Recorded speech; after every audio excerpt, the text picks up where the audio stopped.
Hey,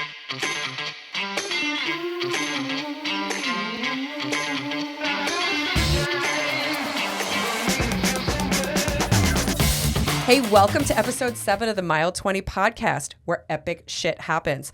I'm Laura, and I'm here with my bestie, Lorri. Hey, Lorri. Hello. Hello. So, super excited today. We are going to talk about the Big Sur Marathon. I love it. Yeah, last week we were in Boston, and this week we are in Big Sur. Yeah, we're at the apex of marathoning. Apex, and we're six races in. I feel like I saw, 6 races in, but I think it was like our 14th and 16th marathon. Yes. At the time. Yeah, but this is a big one. So we're super excited to talk to you guys about this one tonight. Yeah. Also, we are going to highlight some stuff about Hurricane Point, taiko drummers, and a baby grand piano. Oh. That's a mother-in-law. We'll talk about the beverage of the week and what's been happening. Couple things going on, and we'll dive into Big Sur, and then we'll touch on our teaser about Vermont City after that. So yeah. And don't forget to go and check us out on Instagram and on Facebook at Mile 20 Podcast, where you can find a link to all of the places where we are broadcasting our podcast. So please go out there, like us. Subscribe on YouTube, please. Yeah, we're on YouTube as well. Yep. You can see us on video if you want, see our lovely faces. And we're loving the feedback that we're getting from folks that are listening to the podcast right now. So keep the comments coming, please. Yes, please. Yeah. So Lorri, you picked out the beverage of the week, our Mile 20 beverage. So I did. You did. So why don't you talk a little bit about the backstory here? Okay.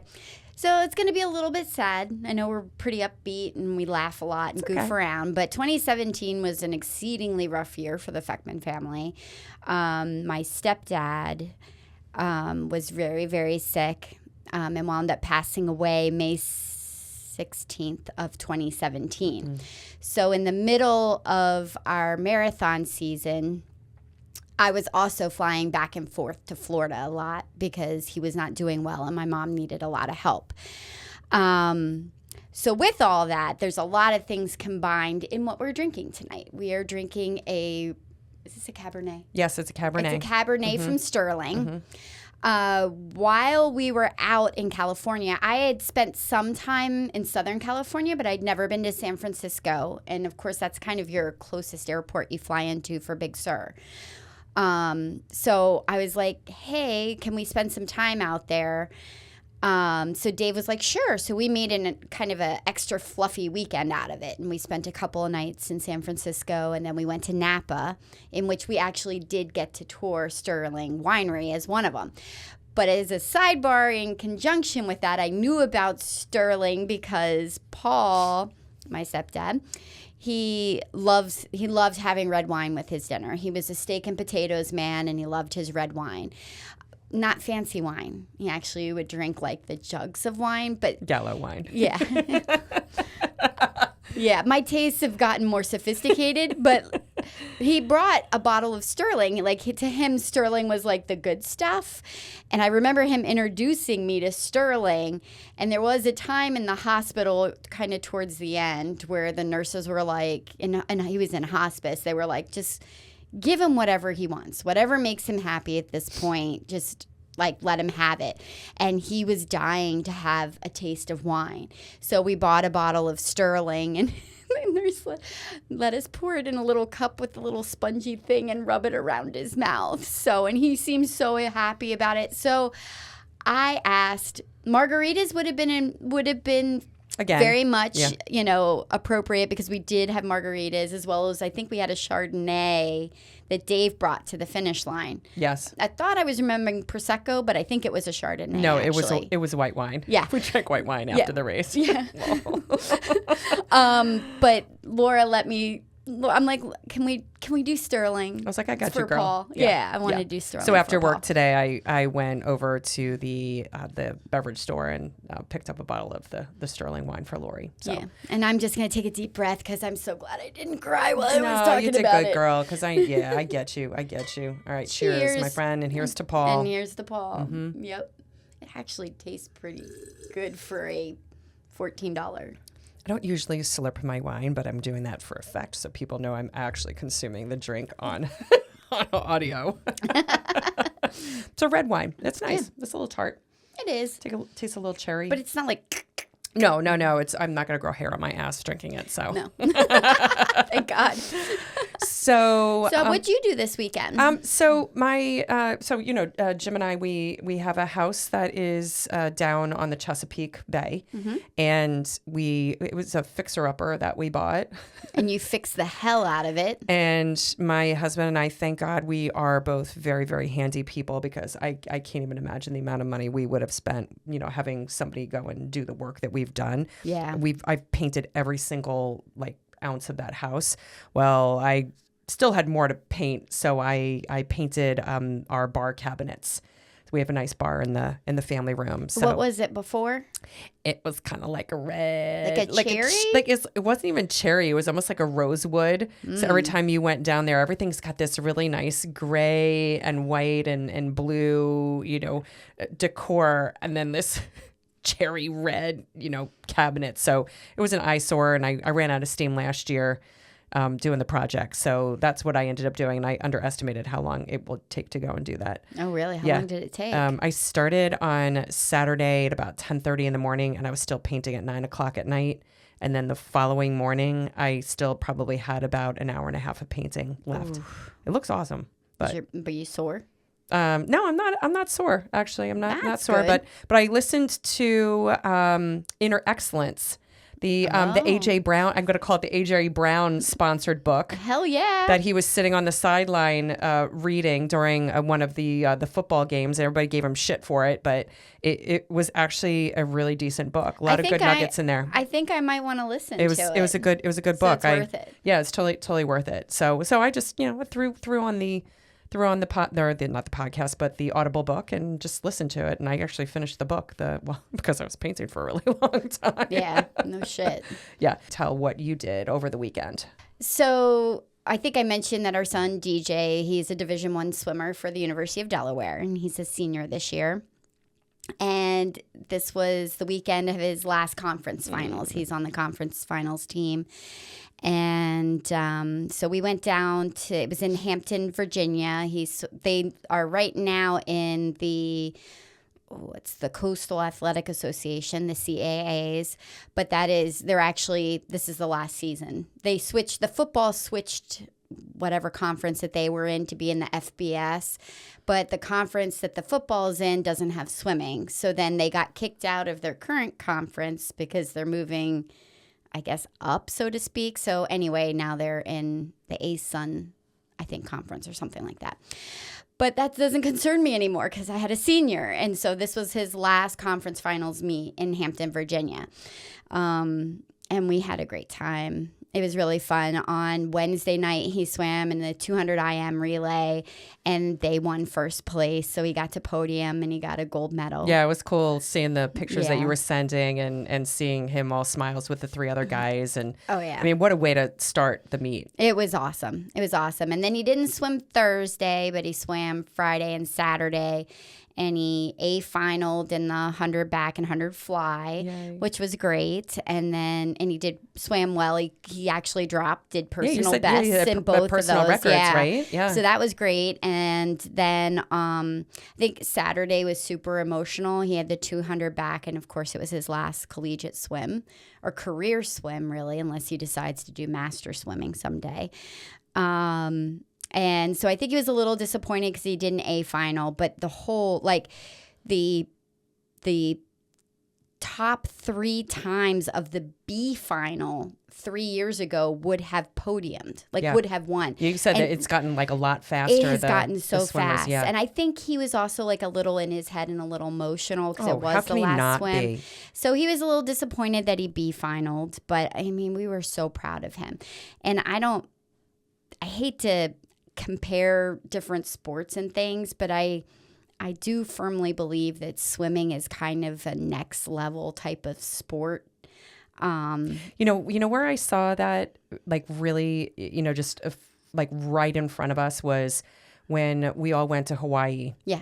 And DJ, when he came out to stay with us in Kauai, he found a YMCA. Yeah. And this kid was getting up at like 5 o'clock in the morning and driving, I don't know, it was like 40 minutes, right, to go up north to hit the pool, which was frigid because, it wasn't heated and it was cooler in the mornings. And he would do, I don't know how long he swam for, but he would swim like every day just to not go and lose, the training. And I'm like, that's dedication. That's a sport where you just cannot let up. No. And he's been doing it since he was 6. Yeah. Yeah. I mean, and year round. Yeah. Yes, he'd have August off. Yeah. But yeah, summer he's up and he has to be at practice at like 6 a.m., 7 a.m. every day on the summer. And when he was younger, I mean, you were definitely a strong part in that, right? Being the supportive parent. I mean, for all of our kids, right? We're there as parents to go and support them and love them and pick them up when they're feeling down about things. I think the moment that got me, because you guys, you and Dave were sending us pictures, throughout the weekend because we love DJ. And I think it was when Maggie sent the pictures and the video of, you all hugging DJ at the end. And it was just very, very emotional. I started crying when I saw you guys crying and I was like, ah. Well, I had the pleasure of being able to sign up to volunteer for finals for his last swim. And we were able to get his lane. So I was keeping it together and everything was fine. And also, let me just back up just a tad. The parents, the University of Delaware swim parents are probably some of the coolest people. I love it. As far as like your kids' sports. They have been amazing to hang out with. And I had the pleasure of being the social coordinator this year. So like I planned to out influence that a little bit, I bet. Yeah, I did. So like, we went to some really cool breweries and some great restaurants and stuff. So we had tailgates. So I may have had a little bit of beverages before I stepped foot in there to begin with. And then like here we are timing and I'm fine. I'm timing. The girls are before him. There's a few heats. And then he's the first heat of boys and I see him getting ready and I lose it. I start crying and I'm like, I can't even look at him because I'm afraid of it. But I think he knew. Yeah. And so the minute he got out of the pool, he comes up and he's hugging me and I could feel his like shoulder shaking a little bit and I'm sobbing and I'm like, this is so inappropriate because I know there's another heat that has to go right after him. Yeah, but how can you not? How can you not as a parent? So cheers to DJ. Cheers to DJ. For a very, very successful career and hopefully, he still finds solace and joy in the pool, even when he's not competing. So, I hope so. Yeah. I really do. Yeah. No, I've gotten to go to one or two of his meets and I know nothing about swimming but it was really cool to go and see like just the speed in which these kids are like swimming. I don't think there is much you need to know. I mean, there's a little technique and some it's like small they go rules. back and forth and back and forth. I'm like, you swim fast. You got to touch the wall. Okay. All right, good. I swim fast. So that's about it for this weekend. So I guess let's start diving into Big Sur. So why Big Sur, Laura? So Big Sur, I love their tagline. Their tagline is running on the ragged edge of the Western world. Yep, that's perfect. That is it. That is it, right? To a T. That is it to a T. I think that Big Sur, really, this is the race to run in California from both of our perspectives. Oh God, yes. Like I'm not even curious about another race. Yeah, no. Not even a little. No. Like this is the race. Oh yeah. When we would be at races and I would see people with like runners, because like when you're at a marathon, right, like runners will traditionally wear like, some of their other gear to races. They'll wear their marathon, their Boston jackets, their gear to races. Like, I'm a marathoner, I'm supporting. I remember you pointing out, and we were in Philly, and you pointed out when we were walking back to our car, somebody who was wearing the Boston to Big Sur jacket. And you're like, I want to do that. This is way before like you got into Boston. We got into Boston. We ran it. And I'm like, it was already ticking in the brain. It was so ticking in your brain. And I was like, what the fuck is that? And I'm like, and so you're like, oh, you run Boston, and then, like within a, 1 to 2 week period of time, depending upon what the timing looks like, you end up running Big Sur out in California. So you fly 3,000 miles away. And at the time, I couldn't fathom running a marathon back to back 2 weeks, in between each other. Cause I'm like, what's the recovery time? And right. What if you get hurt? And oh my God. And, so when I think you mentioned it last episode, when you got into Boston, you had put in your name because you needed a Boston bib in order to go and get into the lottery for Big Sur. And Big Sur is extremely competitive to get into. Not just for Big Sur, but the Boston to Big Sur Boston to Big Sur program. Yeah. Yes. Because there's a lot, and we'll talk about that in a little bit, but there's a lot that goes along with that. Yeah. And so you want to tell the story of how you found out that you got into Big Sur? Yeah. I found out, I got a message via email, and I think I got a text message maybe too. I don't know if it was both. And I immediately was like, Lorri, you're never going to believe this, but I just got in Boston to Big Sur. And again, my comment to you last week was like, what the fuck you. And I was like, what is this? What are you doing to me? Yeah. Yeah. So sorry. I'm so sorry. It's okay. I mean, you got in. To do Boston, I talked about last week, I had to raise a ton of money.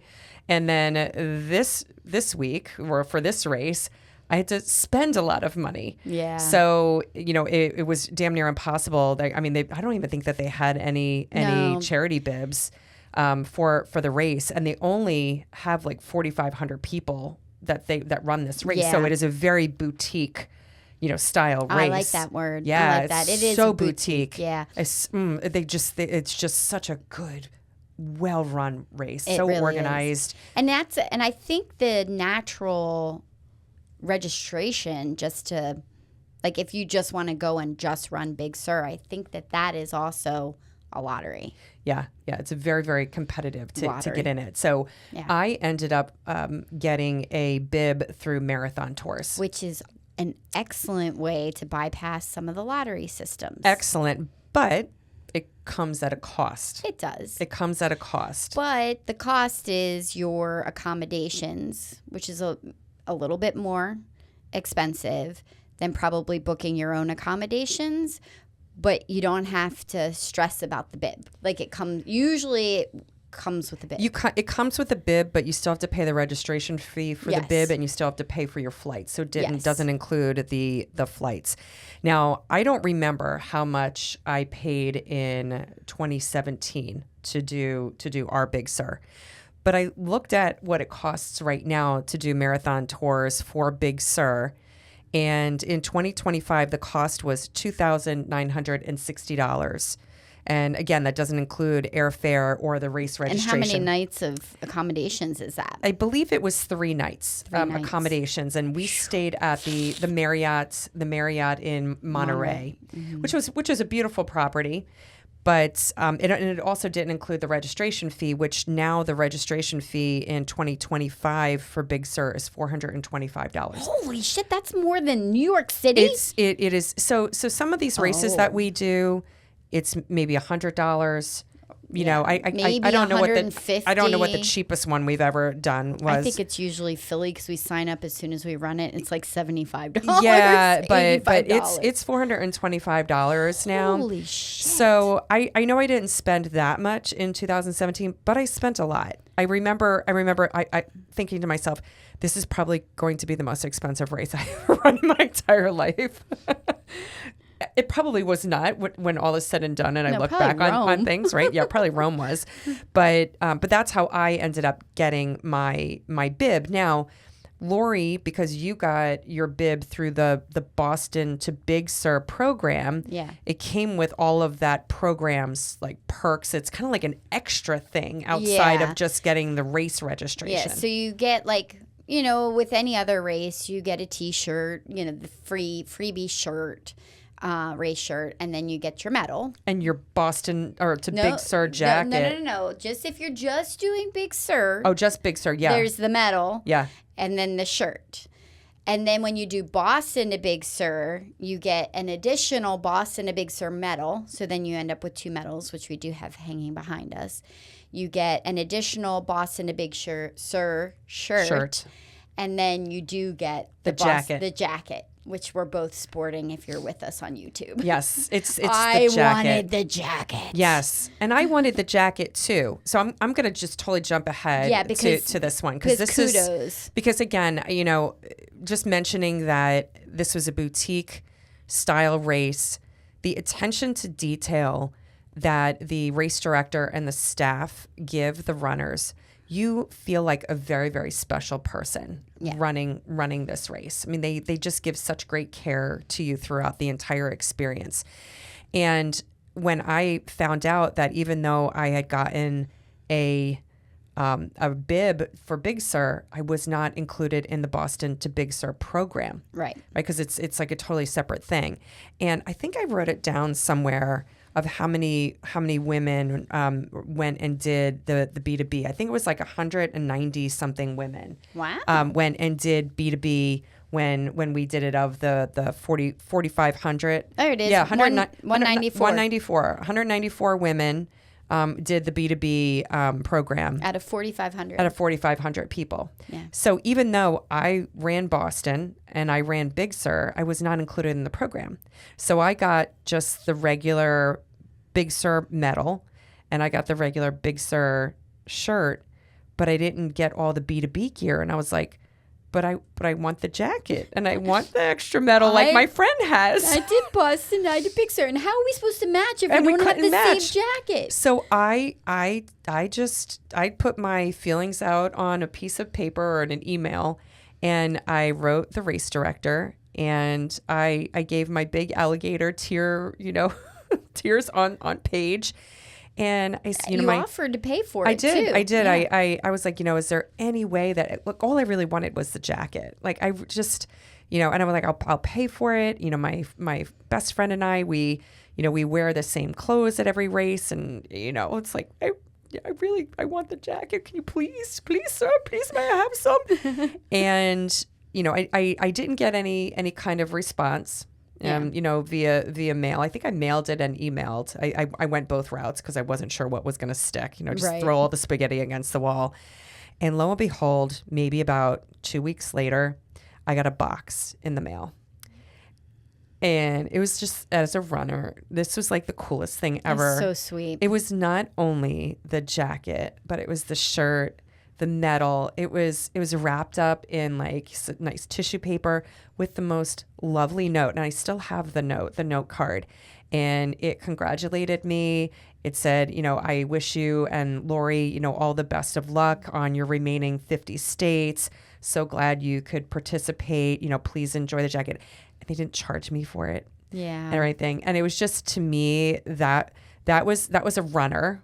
Right? Yeah. That was a runner supporting another runner. And I just, and I don't know at the time, because I'd have to go back and look at the card. I don't know if it's the same race director that is there now. But man, I felt so. It's a class act. It's so classy. So Yeah. classy. So for those of you who can't see us on YouTube, and you're just listening to us, our jackets are like a nice bright red with some like white piping. Yeah, it's got a little slimming feature, I feel like. Yeah. I mean, we've worn these a lot in races. A lot. These jackets. And in the winter, just they're kind of like a nylon material, and I don't know. There's something about this jacket. It's just my feel good jacket. I love this jacket. Yes, ditto. These jackets are well earned. So while we we're focusing on like the B2B, right? And getting that done and just feeling accomplished as runners, because it was 13 days, between the two races. Yeah.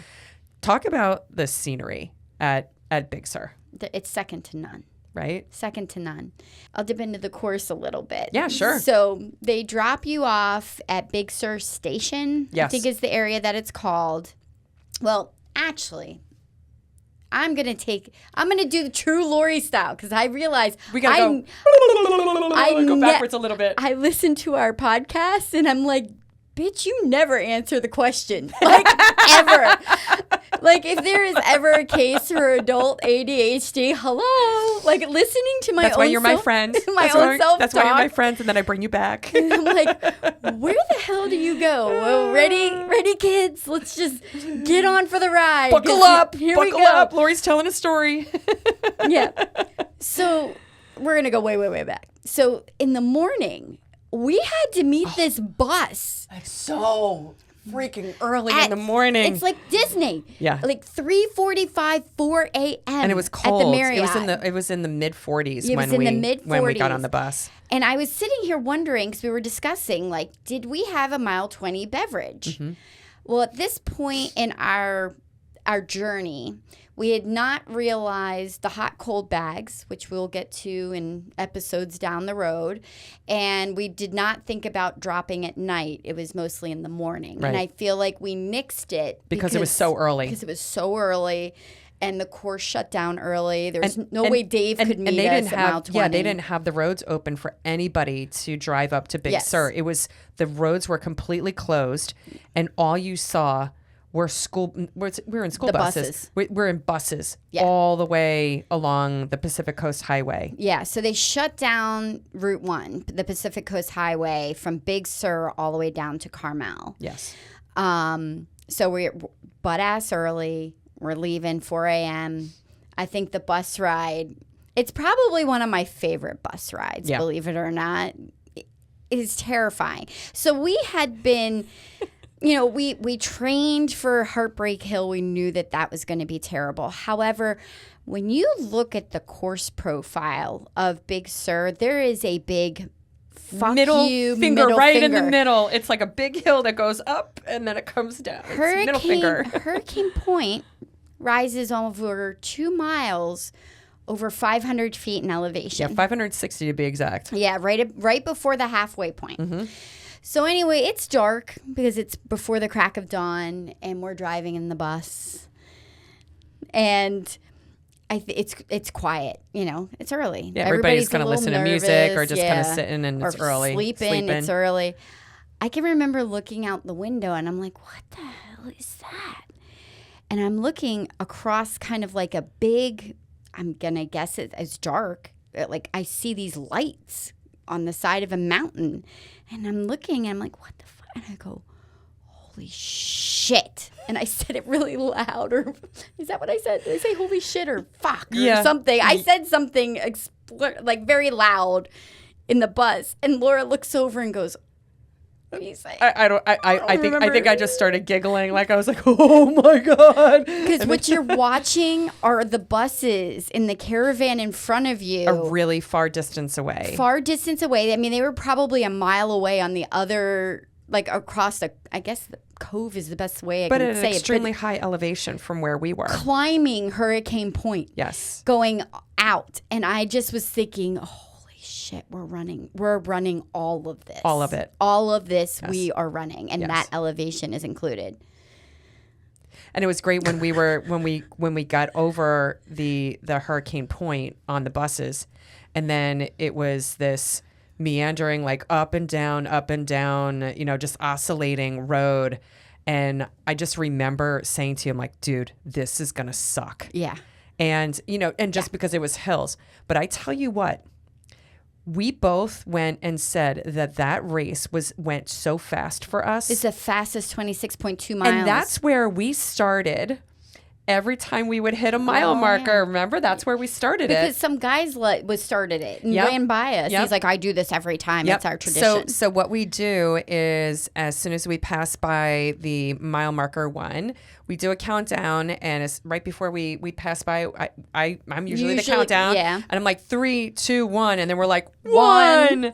3, 2, 1, 2. And it just acknowledges it's another mile behind us. Yeah. And okay, we're making progress. But we started that, and we have never not done that in a race since then. We even kind of stutter our steps she's not. I'm like, Laura, you need to count down. Here it comes. The mile marker's right there.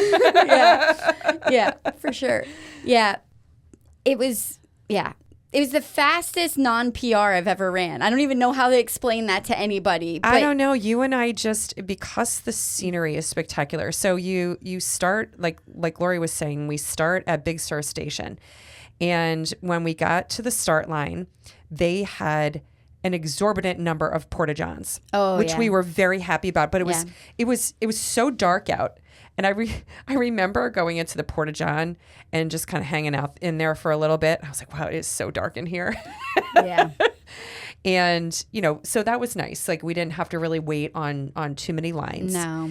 And they start you in an area where there's a redwood forest. Yeah, it's very It's the first couple of miles, the redwood forest. And I can still recall the smell of just that redwood forest nature, like kind of, it was woodsy, moist. Yeah. And there's just, you said moist. I did say moist. I was just thinking somebody out there is cringing right now at that. Moist. It was very moist. But it was damp. Chilly. Yes, it was chilly. It was chilly outside as well. But I remember, just not really minding the start because it just, I don't know, it was just so picturesque. And peaceful. And very peaceful. And kind of like that woodsy peaceful. Yes. I feel like there was some campgrounds also nearby and there was a little bit of wood smoke, but not intrusive. No, it was not just intrusive. Like that faint feel of it. And then, as you're coming down, because I think you are coming down, it's a downhill in the beginning. First 5 miles is a little down, but it takes you right down into the coast and the trees opening up to the coastline. I mean, it is. People do this. They drive it. Yeah, that drive is a notorious scenic highway drive. Pacific Coast Highway or Highway 1. Yeah, shut down for runners. Yeah. My mind was blown that it was going to be closed for the day. Yeah, so we had the whole road to ourselves for a majority of the race. So as you're running, the beauty of it, just the grasses, because there's a lot of grasses, and then it drops off to rocky cliffs into the blue water, and then course, there were pastures, and we saw cows and and there wasn't a lot of residences or anything. It was mostly all nature. There was I don't think there was anything after Big Sur Station. Not until towards the very, very end of the race, where we got to around Point Lobos. At mile 24, because then I remember there being a lot of residents out on the road and cheering us on. There was even a guy playing the bagpipes, and it's just there was a good energy. We kind of needed that at the end. But I do recall that there was around mile 9. Do you remember the Pinocchio sign?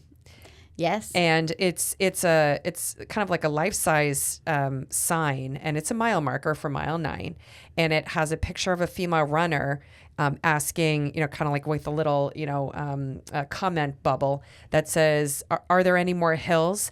And then there's a Pinocchio figure in the picture saying, no, this is really the last hill. And I took a picture of it, and because I was giggling because I'm like, oh my gosh, this is where we really start running, going up, to Hurricane Point. So I have on the desk here with me, for those of you who can't see us on video, I actually, when Lorri, Dave, and I went into Carmel the day after the marathon to just kind of do little shopping and go into some shops, I found this little wood Pinocchio figure, and I bought it because that reminds me of the mile 9 sign and the hills that we ran. And so I think I'm going to keep it on the desk here from now on. It was upstairs in my home office, but I'm going to keep it here on the desk because, Pinocchio's our friend. And he lied to us. But let's not get too far from the start, because there was some very cool things that people. Oh, yes. We got to see at the start. You cried. I know. You're so sappy. You cried. Who did you meet? I got to meet Tai Trang, who was a 2-time Survivor player. Survivor, the TV show. The TV show, yes. My family, we have appointment TV on Wednesday nights, and I've been watching Survivor almost consistently since its inception in You 2000. have because you guys talk about Yeah, Survivor. we do. Yeah. And I have to tell you, I fell in love with Ty's season. And I remember them making an announcement that he was there and me being like, holy shit, where is he? And I got to see him and meet him. You had your spidey sense going on, man. I did. I'm like, I'm going to find him. Although you couldn't miss him with his glasses. He's a very short gentleman, but he has these very distinct round glasses that he wears. He's just very distinctive looking. Yes. Like you can't misplace him. Yes. Anywhere. If you knew who he was, I'm looking at the guy going, because I don't watch Survivor, and I'm like, I have no idea who this person is. Like, and then you got like all emotional, getting your picture taken with him, and I'm like, that's because he was like our favorite player for 2 seasons. Like we really just enjoyed following his storyline. I mean, he was just a kind man, and I loved anyway. I was fangirling over Ty. Yeah. Yeah. And then I got my picture taken with Tiki Barber. So Tiki Barber for a number of years used to play for the New York Giants. Now, although I am right now an Eagles fan, I grew up in a household that watched the Giants. So I knew who Tiki Barber was. And again, they were announcing as people were coming, into the start area, like any kind of stars and So they announced that Tiki Barber was there, and I'm like, oh shit, I gotta go find this from my dad. My dad's never gonna believe this. So, and because it's so small, it wasn't hard to find people at the start. And they these guys were like so cool. They were not minding like so anybody. Nice too. Such a nice guy, like super nice guy. I was like, hey Tiki, I'm like, my dad is like a huge Eagles fan. Like, would you mind if I got my picture taken? Like his mind's just going to be blown that I'm running a race with Tiki Barber. He's like, yeah, sure. No problem. Right. And he's just got the most gorgeous smile. Right. So it's like, it's like, so got my picture taken with him. I was like, thank you so much. Go Birds. And he was like, oh, like kind of joking, like, oh, I shouldn't have got my picture taken with you. But no, he was a good sport about that. So so we started out like even before running, like on just like this little high. We're like, ooh, Yeah. It was awesome. Yeah. Yeah. So we were on the course. We're seeing all these really cool things, right? So we meet these cool people. What's another cool thing that we saw in the water? Oh, well, I feel like we manifested that. We did, didn't we? Because we were running and the sun was shining and the atmosphere, like the sky was blue. But that blue. Yes. You know what I mean? Like that blue. That turquoise blue. That doesn't look real blue. Yes. Which, of course, is why the water looked beautiful. Yeah. I mean, the temperature was perfect. Like, everything was perfect. And I remember looking out and going, it'd be so perfect if we saw a whale. Yep.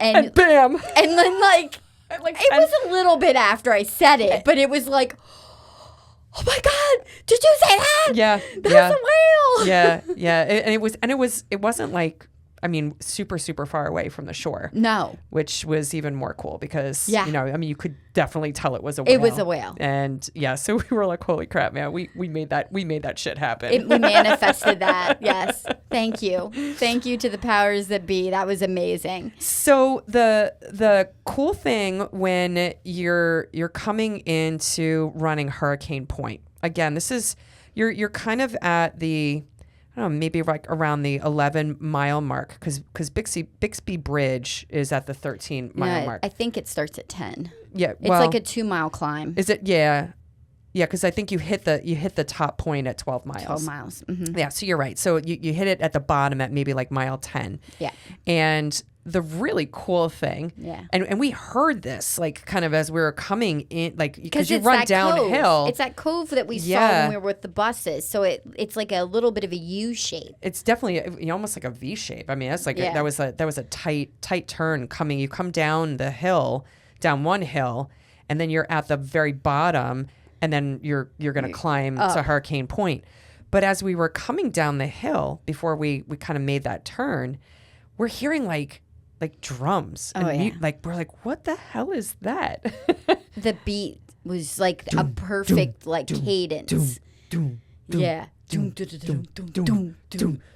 Yeah. Big beat, right foot, right? Yeah, and so it was a group of taiko Japanese drummers. Yeah. So the word taiko means drum in Japan. So it's kind of like redundant when you call them taiko drummers. They're drummers. Drum drummers. But these drums were gigantic. They were predominantly women playing the drums, and they set a beat for the runners as you start attacking this hill. Now, the history on taiko drums in Japan was used for communication as well as military movements, which I thought was kind of cool. Well, yeah, because it was a cadence. It's a cadence. Yeah. And man, we picked up that cadence. And I was almost bummed when it got like, because you're running 2 miles uphill and you lose the music after a while. But man, that got us a good way up the hill. And we did really well. We killed that hill. We did. People were walking all around us, but we had some good music going because you had your speaker. I did. Yep. I did. And I didn't get to touch on this last week. Yeah. We realized that we got so tied up in all other conversation. We didn't talk about our music faux pas last week. The music faux pas. So we had it was the first time I had used the JBL speaker for a race in Boston, and the whole race. And we had the playlist. Mm-hmm. She added songs on Spotify playlist. I added songs.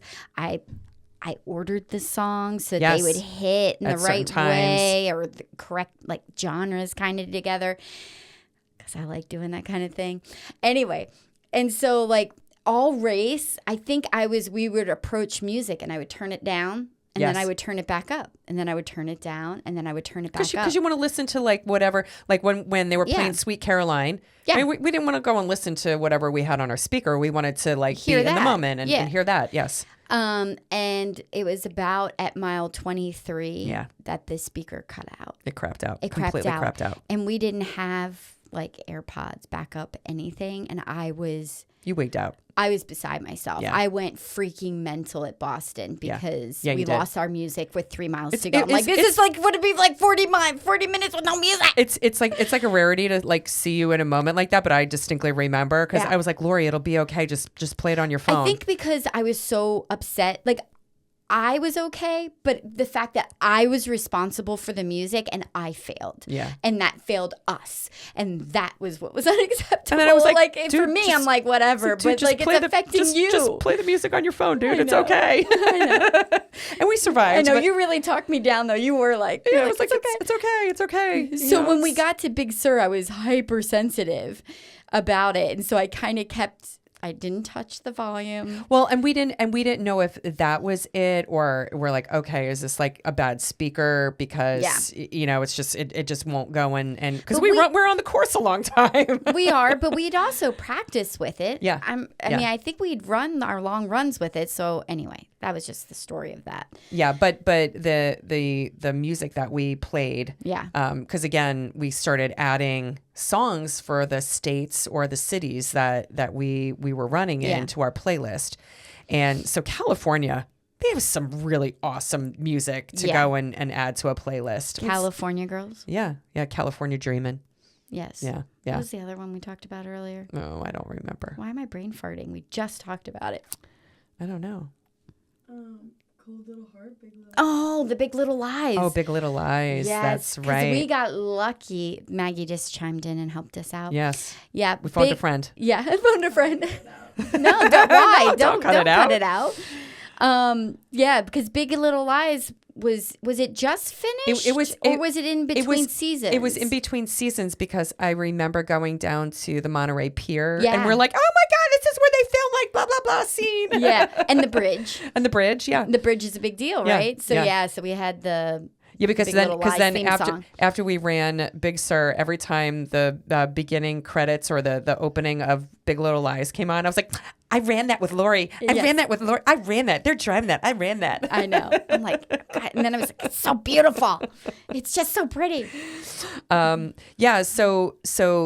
after we finished Hurricane Point, which was kind of funny because we kept going up and then we kept. You remember we would turn a corner and we're like, dude, this has got to be the top of it, and we're like, fuck, nope, there's still more hill. Still more hill. It was a big hill. It is a very big hill, but it was a spectacular view. Oh my gosh, when you get to the point, and very windy, very windy, windy up at the top, but then I remember once we got to that crest of the mountainside, then we turned this turn, and then you could see the Bixby Bridge. Yeah. And the Bixby Bridge is, if you've seen the pictures of the Pacific Coast Highway, it's that iconic bridge that almost looks like a rainbow. Yeah. And it's made of complete concrete. Yeah. And the bridge was actually constructed in 1932. Wow, really? Right? And it's the highest bridge of its kind. So it's a 200-foot bridge. So it spans over that. Now, the interesting thing about that one is that the bridge was made before the road was completed. What? Yeah, isn't that crazy? That is and it cost crazy. $200,000 to make it in 1932. So can you imagine how much money that was back then? No clue. But the Bixby Bridge is kind of the figurehead. It's the Big Sur medal. Yes. Or at least our Big Sur medal Yes. has the Bixby Bridge on it. So that's kind of like the iconic image for the Big Sur Marathon. Yes, yes. But it's beyond that, though, because the ambiance leading onto the bridge is perfection. It is classy. Yeah. Amazing. And it might involve a baby grand piano. It does. Yeah. There is a pianist that is playing. You said pianist. I did. Pianist. Pianist. Playing in his tuxedo with tails. And it's a concert baby grand piano. Yes, he's playing. I don't even know what he was playing. Could have been Mozart, Beethoven. He was actually playing Jonathan Lee's music. Oh. So I did a little bit of research on this. Who's Jonathan Lee? So 'Cause I don't even know. So Jonathan Lee is my brother-in-law. But no, this is another Jonathan Lee. I didn't know he was so talented. I don't know if he plays the piano or not, but this is a different Jonathan Lee who I am not related to. But this Jonathan Lee, he started playing the piano at the other side of the Bixby Bridge in 1986 when the Big Sur Marathon started. Wow, so he does it every year. So he was the original gentleman. But in 2004, gotcha. I guess he came down, or he had diabetes, and he just came into a bad bout of bad health, and he was looking for someone to hand off the torch to play at the marathon. So he finds this guy Michael Martinez through some contacts. Michael Martinez, when he first met Jonathan Lee, he was 13 years old. Get out. No, and that was in 2004. Jonathan Lee died in 2004. So the big, I think Michael Martinez started playing in 2004. Huh. And so the guy that we have our photograph with, that's Michael Martinez playing the piano. Oh. So he has been playing at every Big Sur Marathon since 2004. So we ran it in 21 years. Yeah, we ran it in 2017. That's amazing. Yeah. That is. And he started at a Thank really, you really for that. young I am young learning. age. I had no idea. Because I remember, so Lorri and I have this thing when we travel to all these places. Usually Lorri drives. Yeah. And I do a lot of wondering. And you're like, I wonder this. And I'm like, I'm constantly Googling. I'm like I constantly have to learn and share all these fun facts. I know that we had researched that at some point in time. We just did a data dump. Like it was like, okay, we know it. Like, and so forth. But it's been fun kind of like, recreating. Blowing the dust off the memories. Blowing the dust off the memories. And I was like, oh my gosh, I totally forgot about this guy. So yes. So we stopped at the bridge and got our picture taken with Michael Martinez with his tails. Yes. And it's just, it's just the strangest thing to see a piano out in the open. But man, he's playing Jonathan Lee's original music, because Jonathan Lee only played his music at the Big Sur Marathon. It's just so elegant for a marathon. It was like you're sweaty, you're gross, you're tired, it's and then boutique-y and bougie, and elegant. I absolutely loved it. Yeah. So I think once you hit the Bixby Bridge, then you're hitting a bunch of meandering hills and pastures and stuff. Quite surprised, because in my mind, I thought that the Bixby Bridge was towards the end. I'm going to be real. When I was researching the course, it was at the halfway just to point. Remind, I'm like, oh my God, that was at the halfway point. Yeah. So that's how fast, in my mind, the second half of that marathon went. Yeah. It levels out a little bit.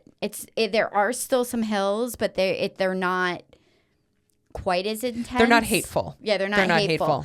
And the miles, definitely, like we said, because the scenery just distracts you. And I think because we had our music and we were singing. In fact, we got into our, I think it was the first time we started singing Son of a Bitch, Give Me a Drink at about mile 24, because we did not do a mile 20 drink, right? Yeah. Because, what we mentioned earlier. So we, at that point in time, were like, oh yeah, we're ready. Yeah. We're ready. Mama's ready to hit the bar.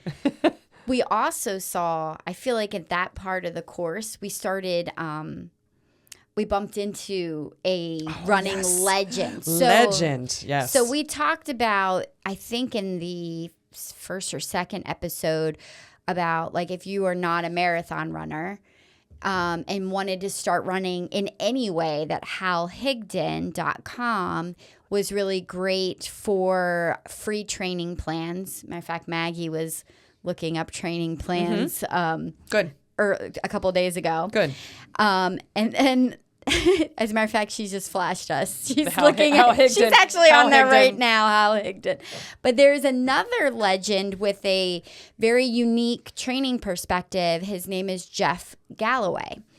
And he also has a website, jeffgalloway.com. I'm not as familiar with his website and what he offers, but his whole philosophy is 2 and 1. Yes. You run 2 minutes, you walk 1 minute. So it's an interval training program, because he believes, and a lot of people also buy into the philosophy, that it's actually way easier on your body to do it in this manner, where you're not constantly stressing the body out. But Yeah, you're you doing use the different 2-1. muscles running and walking. Yeah. So if you've ever thought about doing anything, 5K, going around the block, that may also be a good direction to kind of do some investigative work in looking that up. But so we knew Jeff Galloway was out on the course, because that was one of the people that they announced. Yes. But I've never ran like that. We do walk, obviously, sometimes, but we don't like 2 and 1 it. It's not structured. We're in sync with each other, and it's just whoever needs a break. Yeah, I need a break. Yeah. Okay, I'm ready. Let's go. It's usually me looking for the break. Yeah, I've Let's had be my real. days, but I've had my days. know, It I know. happens to all of us. But anyway, so we somehow, I think they came up on us maybe, Yeah. and he's like the Pied Piper. There were like 20 people with him, would you say? At least 20 people. Running around him, and he's guiding them. He's like a guru. With all of his... He was like the Pied Piper. Yeah. Anyway, but we were kind of going the same pace, but they were like, run, walk, run, walk. And then finally, I was like, Lorri, this is fucking driving me crazy. Can we run a little fast? Would you mind if we ran a little faster so we can get ahead of them? And I think that they stopped for like a porta john thing. So we were like, oh, sweet. Yeah. So not to nag it, but it was one of those things that started getting in your head. Yeah. Where it's like, oh my gosh, should we be doing the same thing? And we're going to join in with the Pied Piper, and we're Right. like, no, we need to just do our own thing. Like we always do. Yes. Just kind of let it go. Yeah. Because we have those moments as well. Like anytime a pace group comes up on us, I'll start, or one of us will start picking up the pace, and it's like I don't want to be running like that. Yeah. I don't. But Yeah. that energy sometimes carries you, and you have to.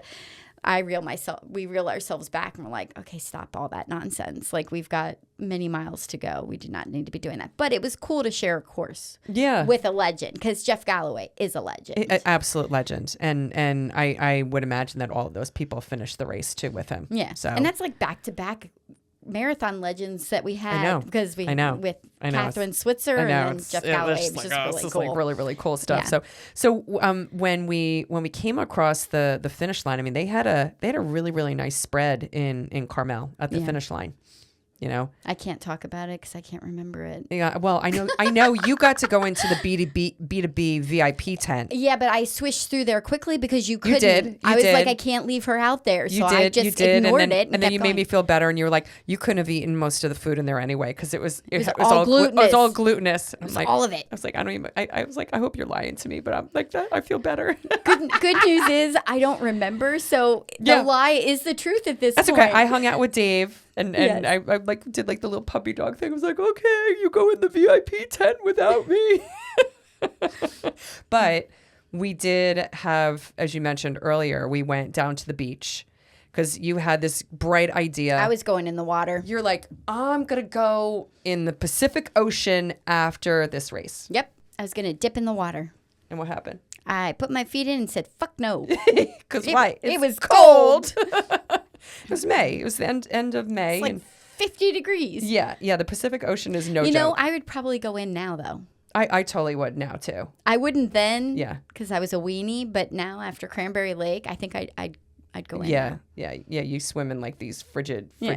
temperatures, and so we decided though after we had some wine, you got this great idea to have Dave take a jumping picture of us. I love jumping pictures. There are multiple out there of us jumping, but this was our first attempt. I was not in any condition to jump. Your face is classic, though, in the picture. I had like white man overbite. You look like the struggle was real to get your feet off the ground. So bad. So then and then not only that, but I think after we sent it to Jim, did he or you somebody zoomed in, or maybe your husband zoomed in on my face. I was like, oh God, that picture is never gonna go away. No, it's not. As a matter of fact, you can find it on our Instagram later tonight or tomorrow or whenever. Maggie was just like, yeah, got to make sure that I get that picture. But yeah, so that was pretty funny. We've taken other jump pictures as well, and I think there's a theme that you can jump really high, and I don't really jump.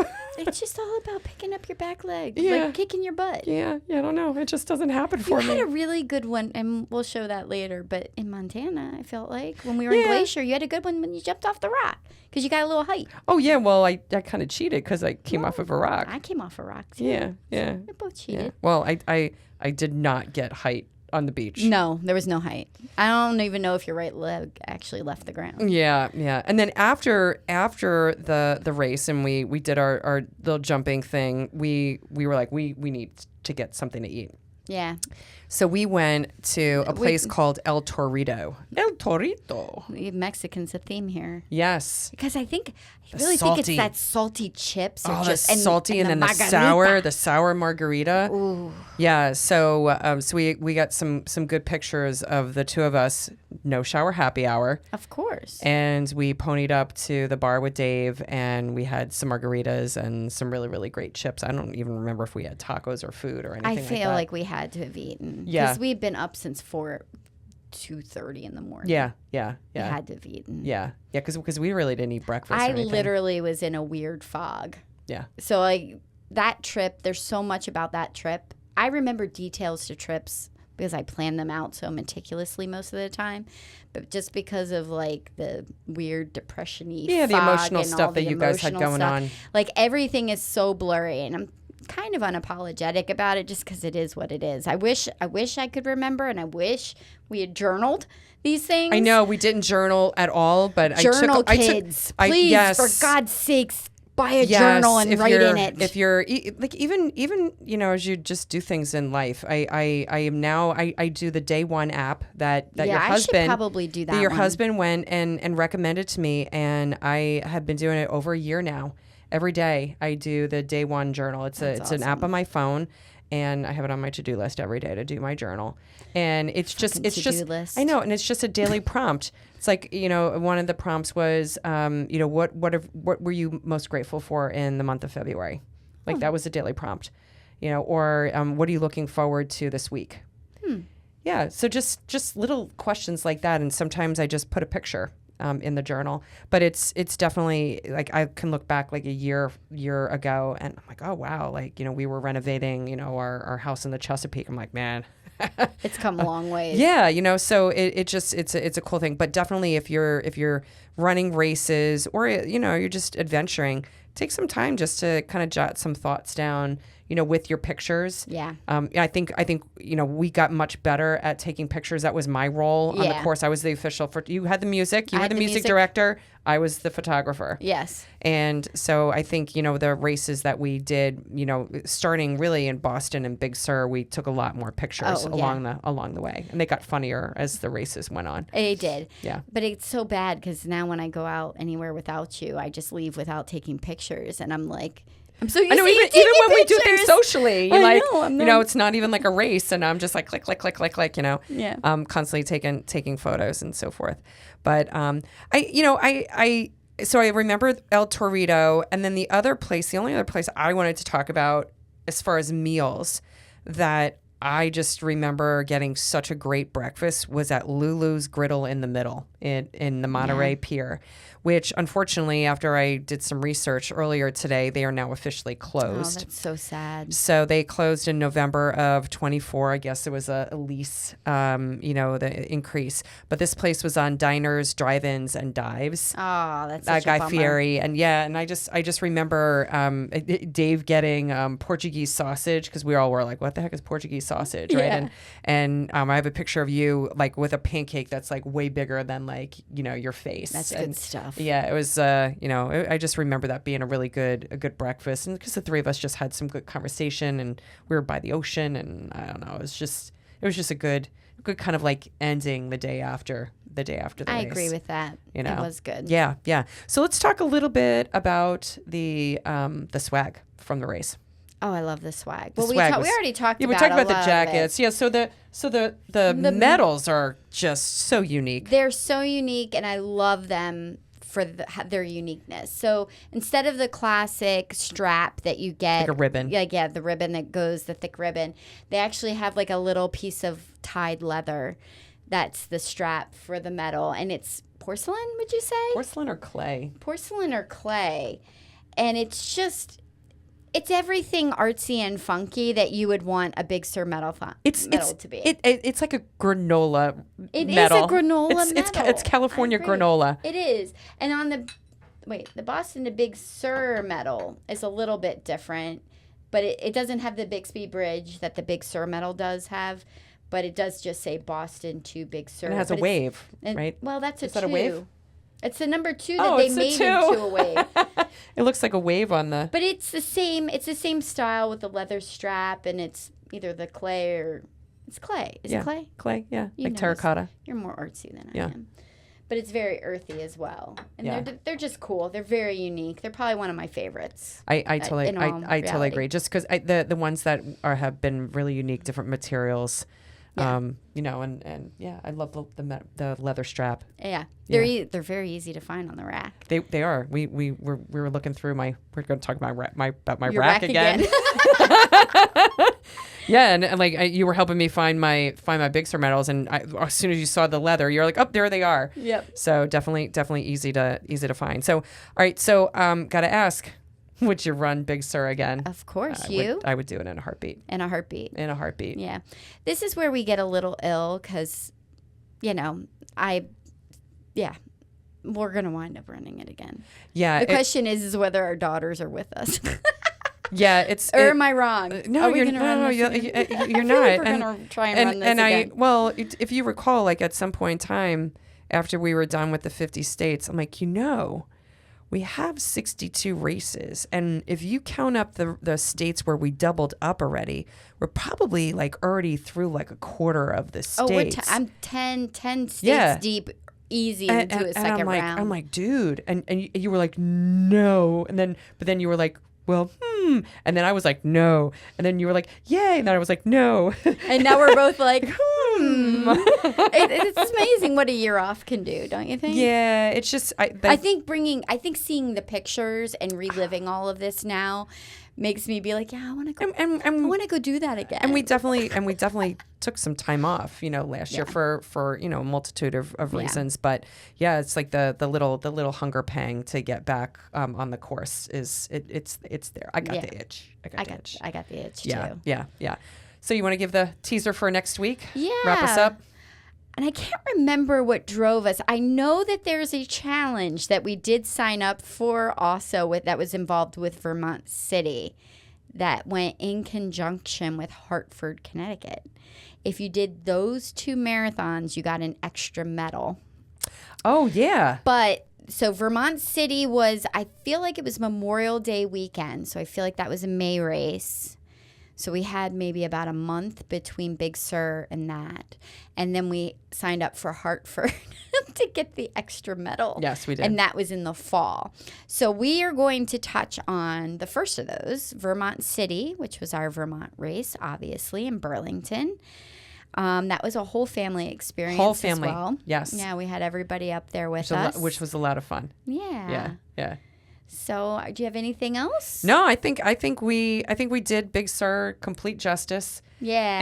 And I love her. She's beautiful. Yeah, she was Go beautiful. run She was it. a beautiful race. Oh, yeah. If you're not in the mood for a full marathon, Oh, yes. Big Sur does have a 21 miler. 21 miler. 10.6 miler. 12K. A 12K. Relay. A relay and the 5K. We didn't like the relayers.